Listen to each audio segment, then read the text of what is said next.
I would like to share something. Is a young lady that used to come to my youth group called me last week, and she had lost her mom not too long ago with cancer.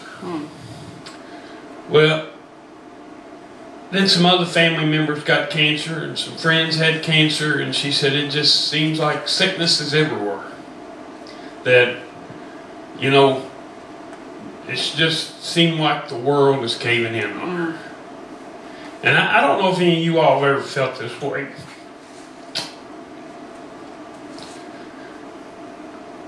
But sometimes it's hard out there. Yeah. At our church, we got prayer lists. And it's like 5 pages long of people that are hurting and need prayer.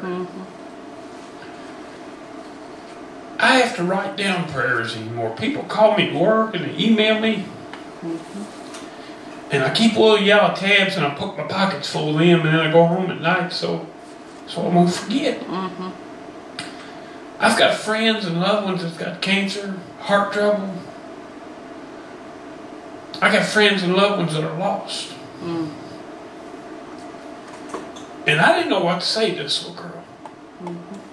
But I think God gave me something to say. And it came out of Ephesians chapter 2, verse 4. And it says, "But God, who is rich in his mercies, for he's great in his love, wherewith he loved us." You know, as you think back through the Bible, this world would be a mess, but God.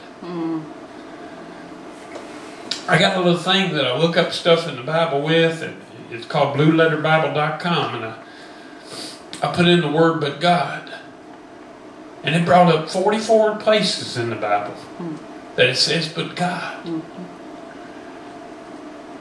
You know, I got to thinking back through the Bible.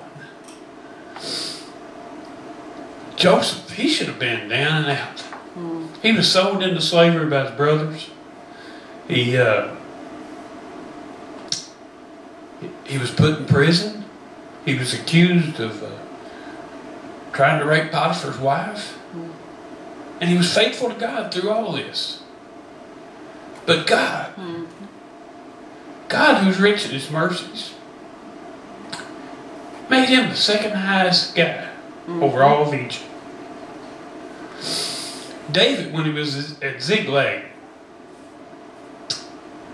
I think it was Ziklag, I'm working off memory here because I just kind of got these thoughts driving in my car. But he was at Ziklag and he had all his mighty men with him. They was on the run. Saul was trying to kill him. David had no place to call his home.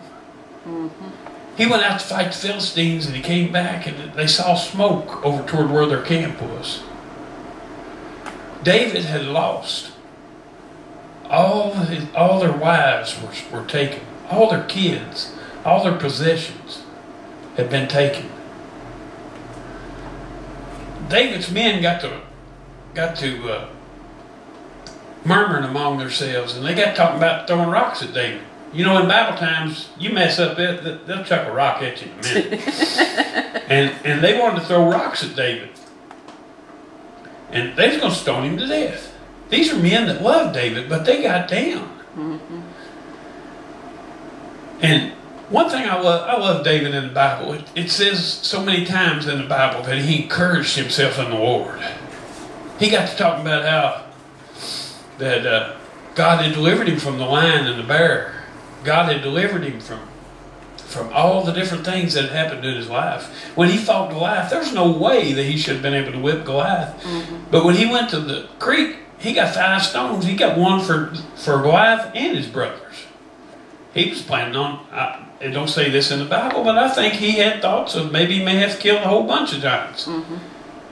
And David knew within himself he didn't have the power. Right. But he knew, but God. But God makes all the difference. That's true. It's true. And he had faith in his God. Well, anyway, it says that David, he went back and he encouraged the men. And they went back and they was outnumbered, but they attacked, a surprise attack. And the Bible says he recovered all. Mm. Those women and children had not been touched. Mm-hmm. His possessions was there. And he recovered all. You know, if we just keep in our mind, but God, we can recover all. Because what can happen to us if we've got God? You know, I thought about the crippled man, that when Jesus was inside the house and they couldn't get in there with him, and they had to carry him there, and they tore the roof off the house and they wore him down with ropes. Brother Gary used to say that those men had enough faith that when they wore that guy through the roof, Brother Gary says he thinks that they dropped the ropes with him. Because they knew he wouldn't come back out that ceiling. He was coming out the door. He was going to be walking when he left there. Now that's the kind of faith that we need to have. And you know, as Christians, we can get down the dumps, or we can talk to ourselves. And we can do like David. We can encourage ourselves in the Lord. Right. But Jesus healed that man, and he walked out of there. They didn't need those ropes. They had to fix a roof, but they didn't need no ropes. And I thought about when Mary and Martha, you know, I just was driving down the road and all these scriptures kept coming to my mind, and I got to thinking about Mary and Martha and how tore up they was when Lazarus had died. And they said, Jesus, if you'd been here. But you know, God, it's like that song. He'd be 3 days late and right on time. His time. He brought Lazarus back from the dead. See, Mary and Martha had forgot, but God.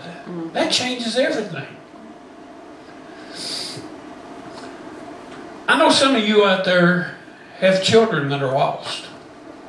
You have children that are taking drugs and grandchildren, and they're just breaking your heart. And you've witnessed to them till you can't witness no more. Everybody that I'm talking to today probably has somebody in their family that don't know the Lord. And it seems like there's nothing you can say to get through to them. It says in Ephesians 1:18, the eyes of your understanding being enlightened, that you may know what is hope of his calling, and what the riches of his glory and inheritance in the saints. See, that's all keeps us from being where they're at. Is our eyes were enlightened. And we have to keep in mind that we need our eyes enlightened. And we have to feed that spirit every day. And that's why Christian radio is so important. Because without that reminder of being able to listen to Christian radio, sometimes we get to thinking what we can do and not but God, what God can do. When you have a lost person in your family, don't count God out. Because there's but God. And he can change. I've seen people say that I didn't even know how to start witnessing to, because I just didn't know what to say. They were so vile. They had such evil mouths that every thought seemed to be evil. But see, I didn't think about but God. God can touch their heart. God can bring them back. God can bring your children back to you and back to the Lord. It's true. Those children that have gone astray, keep praying. In our men's group at our church, we got these little keychains we pass out. And every man in our group that has a child that's lost, we put his initials on there. And that way, every time we grab our keys, we think to pray. Because there's a lost soul out there that means so much to us. You can't forget but God. You know, in Easter,